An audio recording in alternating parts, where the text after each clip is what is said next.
semua, perkenalkan saya Tom Dengaretang dengan NIM 1222009. Dalam video kali ini saya akan membahas tentang materi ekonomi kelembagaan, yaitu yang pertama tentang sejarah perkembangannya ekonomi kelembagaan, yaitu muncul pada akhir abad ke-19 sebagai respons terhadap teori ekonomi arus utama atau klasik dan neoklasik yang terlalu fokus hanya pada pasar dan mengabaikan peran sosial, budaya, dan aturan.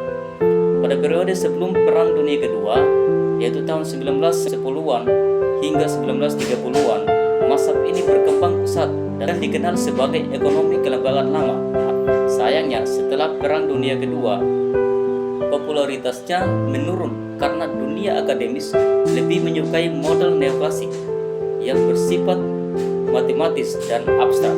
Barulah pada tahun 1980-an, ekonomi kelembagaan kembali bangkit dengan munculnya ekonomi kelembagaan baru yang dipelopori oleh tokoh peraih Nobel seperti Ronald Coase dan Douglas North. Mereka mengembangkan kembali gagasan ini dengan menggunakan alat analisis yang lebih formal dan ilmiah. Yang berikut tentang perbedaannya dengan perspektif ekonomi arus utama.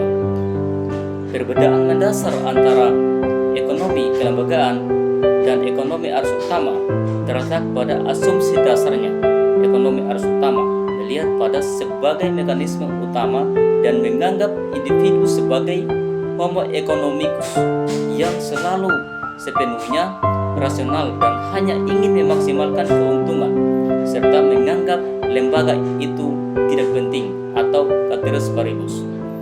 Sementara itu, ekonomi kelembagaan berpendapat bahwa lembaga itu penting karena lembaga adalah aturan main yang mempengaruhi perilaku individu dalam ekonomi, dilihat sebagai entitas yang rasionalitasnya terbatas.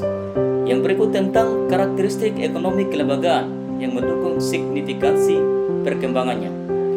Karakteristik utama yang membuat ekonomi kelembagaan semakin penting adalah fokus pada realisme, yaitu berusaha menjauh dari asumsi tidak realistis seperti rasionalitas sempurna, bersifat multidisipliner, yaitu berarti tidak hanya menggunakan kacamata ekonomi tetapi juga ilmu sosial seperti sosiologi dan ilmu politik untuk memahami bagaimana aturan, norma, dan budaya ikut membentuk keputusan ekonomi. Karakteristik ini membuat ekonomi kelembagaan mampu dalam menjelaskan ekonomi yang tidak dijelaskan hanya dengan menggunakan mekanisme pasar murni. Yang berikut tentang aliran pemikiran atau mazhab utama dalam ekonomi kelembagaan. Nah, di sini ada 3 aliran pemikiran mazhab dalam ekonomi kelembagaan. Yang pertama yaitu ekonomi kelembagaan lama, berfokus pada bagaimana kebiasaan, adat, dan praktik sosial yang mapan membentuk perilaku ekonomi. Berikut ekonomi kelembagaan baru, seperti kontrak atau perusahaan, muncul dan bagaimana lembaga tersebut dapat mengurangi ketidakpastian dalam transaksi dengan menggunakan alat analisis yang lebih formal. Salah satu teori dalam perspektif ekonomi kelembagaan yang saya pilih yaitu teori biaya transaksi.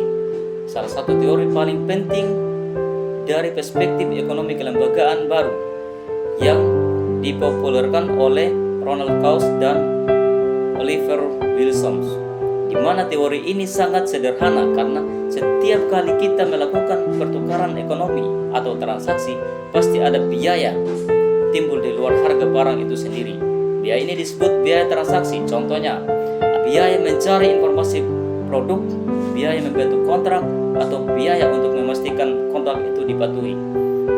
Tujuan lembaga, menurut teori ini, lembaga seperti adanya perusahaan, kontrak tertulis, atau aturan hukum dibentuk dengan tujuan utama untuk menurunkan biaya transaksi lain. Jika biaya transaksi di pasar terlalu tinggi, individu atau perusahaan akan membuat struktur internal, misalnya mendirikan perusahaan sendiri agar pertukaran bisa berjalan lebih murah dan efisien. Karena pada dasarnya semakin rendah biaya transaksi, semakin efisien ekonomi tersebut. Sekian penjelasan yang bisa saya sampaikan tentang ekonomi kelembagaan